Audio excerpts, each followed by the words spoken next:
Je vais en donner une que je trouve intéressante, une vieille Caroline Gendron. Si vous pouviez voler un skills à un autre artiste québécois vivant, ça serait quoi le skills que tu volerais? Je laisse répondre, je reviens. Moi, ça serait de Perrids. Tu sais, là, je viens d'acheter une maison en campagne. Puis j'aimerais ça être capable de rénover comme du monde moi-même. Puis Perrids, Chris, il est... Non, mais c'est vrai. T'es bon, Perrids? Ah ouais, il est bon en tabarnak. Attends. Non, mais pour vrai... Mais ça fait 8 ans que tu rénoves. Il y a des bons, j'ai des bons outils, puis j'ai des outils de merde. J'ai des affaires que j'ai fait que je suis content, je suis patient, je suis créatif, puis il y a des affaires que c'est mal fait. Je sais pas tout faire. Ce serait pas un non, vole un skills à un vrai artiste québécois. Comme moi, je vais répondre une vraie réponse. Moi, je volerais le talent de scénographie à Robert Lepage. Il y en aura plus de films pour 3 ans.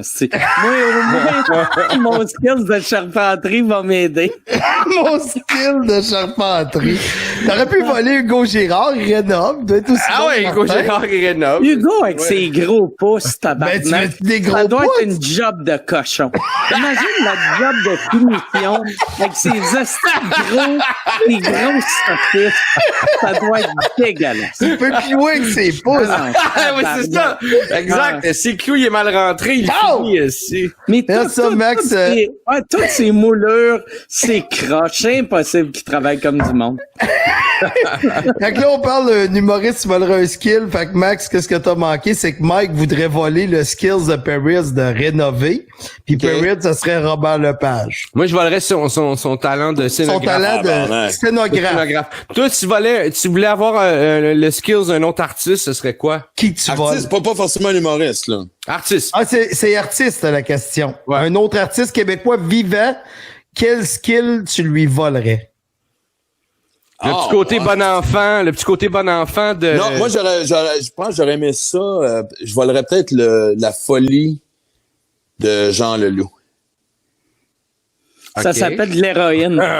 C'est ça? Si au lieu de la coke, t'avais été de l'héroïne. Il m'a dit j'ai arrêté juste à coche avant. C'est tabarnak. T'as arrêté Non, mais attends, mais c'est intéressant ce que tu dis parce que tu volerais la folie Jean Leloup, mais la folie de Jean Leloup, créativement, on s'entend que c'est un artiste incroyable, il fait des trucs à lui. Sérieusement, on le voit à la radio quasiment 3-4 fois par semaine, puis à chaque fois, c'est des trucs qu'on connaît, puis je suis toujours comme calisse. Ouais, ok, mais ça tourne, oui, mais après ça, le quotidien. Non, je parle pas du quotidien, je parle, tu me dis artistiquement. Ah, c'est ça, c'est voler. Ouais, mais attends une minute, là, Jean Leloup, il vit à temps plein avec Jean Leloup, là, tu sais, c'est Jean Leloup. Non, mais tu voles un skill. tous les jours, tu sais, fait que, mais, non, sérieusement. Tu peux pas être Jean Leloup pis avoir une salle de bain propre. Oui, c'est peut-être pas. Mais peut-être pas. Peut-être que sa maladie, tu sais, peut-être que sa salle de bain est plus propre que n'importe quelle. On ne sait pas. Non, mais ça se déploie. Non, mais je sais pas. Voilà, la folie. Des fois, j'aimerais ça pendant quelques heures m'asseoir dans la tête, tu sais, rentrer dans la tête de quelqu'un d'autre qui a un style créatif complètement différent que moi, tu sais. Avoue aussi que, tu sais, je veux dire, on est pas mal les trois, tu sais, on se ressemble quand même pas mal là-dessus. Je veux dire, on n'a pas peur de prendre des chances, de dire ce qu'on pense, puis tout, tu sais. Je te dis n'importe quoi, mais tu sais, mettons quelqu'un comme André Sauvé, tu sais. J'aimerais ça voir le pattern qu'il utilise quand il est devant une page blanche. On a tout, tu sais, chaque fois qu'on commence un nouveau texte, il y a une page blanche. Mais qu'est-ce que la mécanique est différente, tu sais. Fait que, anyway, c'est ma réponse.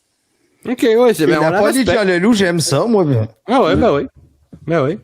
Perrids était pas satisfait de ta réponse. Je voulais pas le savoir. Le Québec au complet aime la Québec au complet. Mais ouais, mais le monde qui a de la folie, moi, c'est ça qui m'a tout le temps fait capoter sur Daniel Grenier. Tu sais, quand tu regardes les affaires que fait Daniel, moi, je trouve que Daniel, c'est l'artiste le plus complet que j'ai rencontré, que tu pourrais l'envoyer dans n'importe quelle époque, dans n'importe quelle...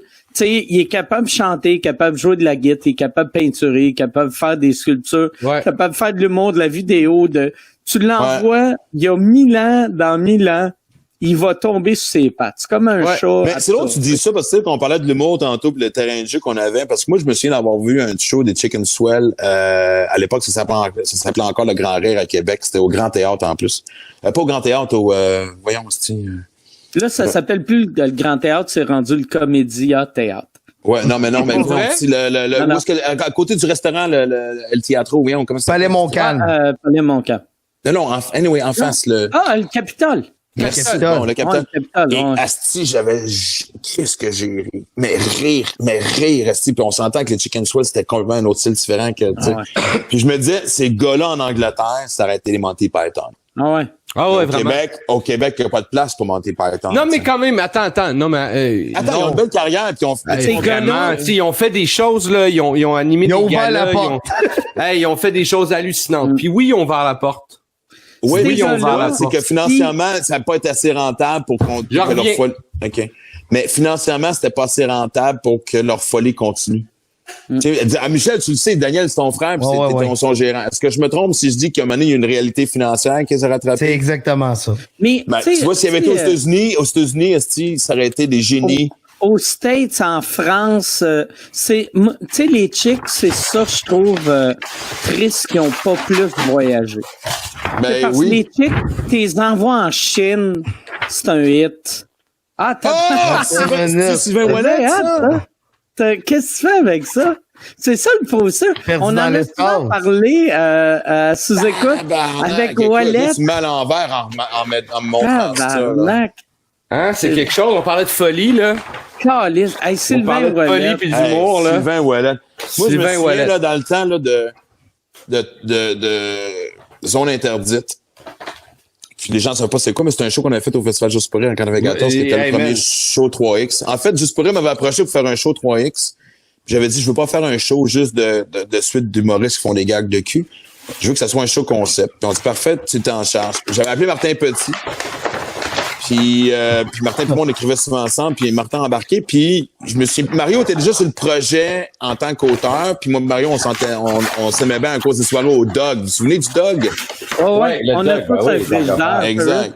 Très cool. Puis, et là, Mario a amené Sylvain, que je connaissais, pis ça. J'ai jamais été aussi... Moi, je me sens hyper privilégié d'avoir travaillé avec ce gars-là parce que être témoin de cette folie-là... Je parlais de la folie de Jean Leloup, ben, Chris... moi, je me souviens de meeting à 4 dans un salon chez Martin, c'est à rue Bordeaux, sur le plateau, puis les idées qui sortaient. Puis moi, je me souviens, à un moment donné, là, on avait un numéro d'ouverture où moi puis Martin, on commençait avec un stand-up, là, Sylvain arrivait comme le gourou de la soirée. Ouais. Et je vous niaise pas, là, des fois, là, il était tellement mélangé des fois parce que, tu sais, il était quand même un petit peu médicamenté. Ouais. Je parle pas de potes ou de drogue, il était vraiment, tu sais. Puis il commençait des gags, je vous niaise pas les boys de ce style-là. Il commençait avec ses punchs, il finissait avec ses setups. Et c'était puissant.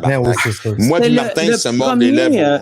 Le premier que j'avais vu qui faisait du alt humor, tu sais. C'est vraiment de l'humour alternatif. Puis le gag que je me rappelle le plus de lui, c'était même pas un gag. C'est quand il avait été chez Michel, chez sa mère, puis il mangeait une soupe, puis il mangeait sa soupe avec une cuillère qui avait des trous dans le fond, puis qu'il réussissait pas à manger sa soupe. Puis là, quand on a réalisé qu'il faisait ça, puis que sa bouche est devenue croche, puis que souvent il faisait des jokes, puis si on riait pas, il continuait. Si on riait, sa gueule venait croche. Quel monsieur sympathique. C'était merveilleux, man. Écoute, quel génie comique incroyable, ce gars-là. Ouais. Tu sais ce qui est frustrant des fois du génie comique? Ben, je n'ai connu une couple. Tu peut-être l'avais connu. Ben, moi, tu as peut-être connu Matthew Boylan en anglais. Ouais. Ouais, vraiment. Un autre fucking génie. En français, ça n'a jamais vraiment... Matt Boylan, qui est devenu le leader du Flat Earth Movement. Exactement. Pendant un bout de temps. Non, mais je pense encore, mais tu sais. Puis, je me souviens parce que même... humour, là, ce gars-là, là, il y avait des numbers, là, hallucinants. Vraiment. Moi, j'habitais sur la rue Saint-Mathieu, puis on faisait des shows comme les Works. Ils venaient chez nous, on fumait des battes, on écrivait, puis on allait faire des shows. Puis Chris, s'il y a un gars qui m'a frustré dans la vie, c'était à quel point que lui, un punch, ça devenait tellement facile dans sa tête. Moi, j'ai passé des heures à écrire avec ce gars-là, puis être en tabarnak, que pendant que moi, si je suis à trouver un punch qui était... Lui, ça venait de même. Puis je me suis rendu compte que c'est la même chose avec Sylvain. La grande frustration de ces génies-là, parce que je considère que et Sylvain puis Matthew, même s'ils n'ont pas percé comme ils auraient dû, C'est des génies comiques. Ouais. C'est que ce qui est le plus frustrant, c'est que tu peux pas les encadrer. Ah ouais.